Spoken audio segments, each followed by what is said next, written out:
പഴയ കാലത്ത് ജീവിച്ച വലിയൊരു മഹാനാണ് ആ മുഹമ്മദ് ബിൻ നസ്ർ എന്നവർ പറയുന്നു, എന്റെ ബാപ്പ നസ്ർ റളിയല്ലാഹു അൻഹുവിന്, എന്റെ ബാപ്പ നസ്ർ എന്ന് പറയുന്ന ബാപ്പക്ക് ഒരു പതിവുണ്ട്.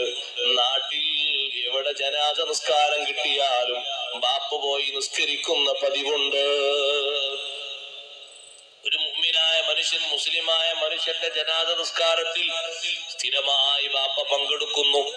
ആര് മരിച്ചെന്ന് കേട്ടാലും ബാപ്പ നിസ്കരിക്കാൻ പോകും.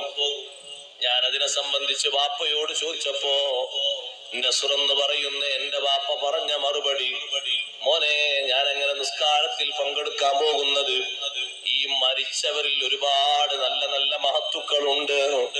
എനിക്കൊരു അനുഭവം അതിന് സാക്ഷിയാണ്. അത് മൂലം മാത്രമല്ല, അതെനിക്കൊന്നുകൂടി ഫലം നൽകി. ഒരു ദിവസം ഞാനൊരു ജനാസ നിസ്കാരത്തിന് സംബന്ധിച്ചു. ജനങ്ങളെല്ലാം ആ ജനാസയും ചുമന്ന് മഖ്ബറയിലേക്ക് കൊണ്ടുപോയി. അതേ ഖബറിന്റെ പണിയൊക്കെ കഴിഞ്ഞിട്ടുണ്ട്. അതിലേക്ക് ജനാസ വെക്കുന്ന സമയം തന്നെ ഞങ്ങളെ കൂടെ വന്ന രണ്ട് ശുഭ്രവസ്ത്രധാരികൾ, ഞങ്ങൾക്കാർക്കും അവരെ പരിചയമില്ല.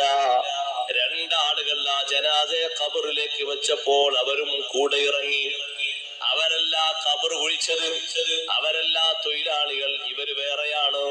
ഇവരെ ഞങ്ങൾക്കാർക്കും പരിചയമില്ല. ഞങ്ങളെ നാട്ടുകാരോ അയൽ നാട്ടുകാരോ മറ്റൊന്നുമല്ല. ഈ രണ്ടുപേരും ഖബറിലേക്ക് ഇറങ്ങുന്നത് ഞങ്ങളൊക്കെ കണ്ടു. കുറച്ചു സമയം കഴിഞ്ഞപ്പോ ഒരാളങ്ങ് പോയി. ആ കൂട്ടത്തിൽ നിന്ന് ഖബറിൽ നിന്ന് എണീറ്റ് ഒരാൾ പോയി. പക്ഷേ ഒരാൾ വന്നിട്ടില്ല. ജനങ്ങൾ കല്ലൊക്കെ ശരിയാക്കി മണ്ണിട്ട് മൂടുമ്പോ ഞാൻ ചോദിച്ചു, അല്ല, ജീവനുള്ള ഒരാളെ മരിച്ച ആളെ കൂടെ മറവ് ചെയ്യാൻ പറ്റും? ഉള്ളിലിപ്പോ ഒരാൾ കയറി, നിങ്ങൾ കണ്ടില്ലേ? അപ്പൊ ചിലരൊക്കെ പറഞ്ഞു, ഒരാൾ പോയപ്പോ മറ്റയാളും പോയിട്ടുണ്ടാവുമല്ലോ. ഇല്ല, പോയിട്ടില്ല. ഒരാളെ പോയിട്ടുള്ളൂ, മറ്റയാൾ പോയിട്ടില്ല. രണ്ടാളുണ്ടായിരുന്നു, നമ്മളൊക്കെ കണ്ടില്ലേ, വെള്ള വസ്ത്രം ധരിച്ച് തലപ്പാക്ക് ധരിച്ചു വന്ന രണ്ടാളുകൾ. ഒരാളെ പോയിട്ടുള്ളൂ, മറ്റയാൾ പോയിട്ടില്ല. ഇതിങ്ങനെ കുറച്ച് വാക്കുതർക്കം നടന്നു.